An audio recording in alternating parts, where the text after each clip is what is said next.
The moment Notre Dame learned its name would not be called for the college football playoff, the disappointment landed heavy and immediate, the kind that lingers in hallways and weight rooms long after the initial shock fades. For a program built on tradition, expectation, and an almost stubborn belief in its own standards, missing the playoff felt like more than just the end of a season.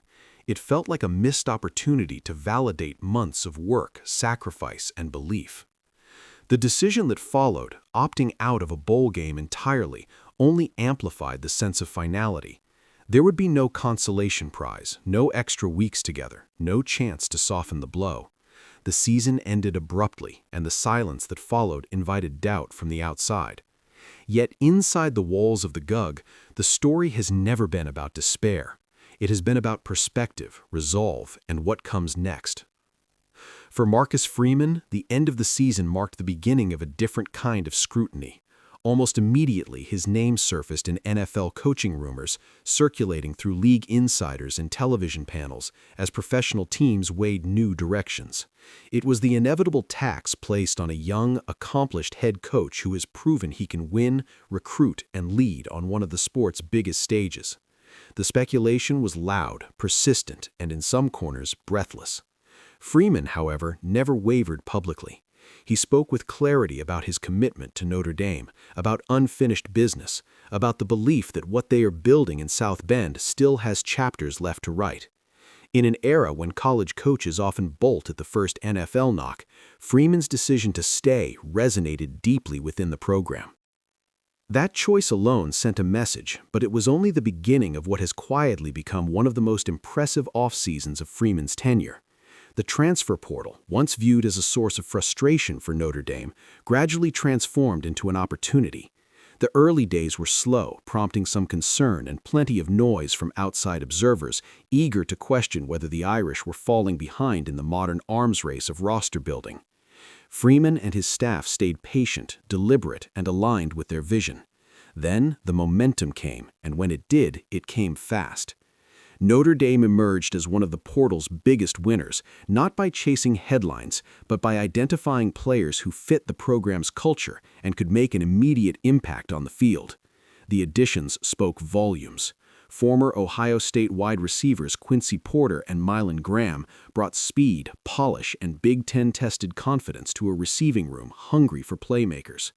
Former Oregon defensive tackle Tiny Gray added size and power to the interior of the defensive line, while former Pittsburgh defensive tackle Francis Breyu offered depth and physicality in the trenches. Former Colorado cornerback DJ McKinney arrived with versatility and edge, a defensive back capable of thriving in high-pressure moments. Each addition addressed a need, but more importantly, each represented a belief in Notre Dame as a place where talent can flourish. Those moves did not happen in a vacuum. They were the result of trust in Freeman's vision, in his ability to connect, to communicate, and to sell a future rather than dwell on a recent disappointment. Since taking over the program in 2021, Freeman has compiled a 43-12 record, a mark that reflects both consistency and growth. Just one season ago, he led Notre Dame to the national championship game, a reminder that the program is not chasing relevance, but sustaining it. Falling short against Ohio State stung, but it did not diminish the accomplishment. It reinforced the reality that Notre Dame belongs on college football's biggest stages. That context matters when evaluating the current moment. Missing the playoff was painful, but it did not erase the foundation that has been built. In fact, it clarified it. The margins are thin. Freeman has spoken openly about that reality, about how doubt creeps in when opportunities are left unfinished. The response has not been to retreat, but to attack the future with renewed urgency. The roster has been reloaded with players who are hungry, proven, and eager to contribute. The locker room, by all accounts, has embraced the challenge rather than shrinking from it. There is also a broader acknowledgement across the college football landscape that Notre Dame's exclusion from the playoff was far from universally accepted. Even Nick Saban, a voice that carries unmatched authority in the sport, weighed in and echoed what many believed: the Irish were worthy of inclusion.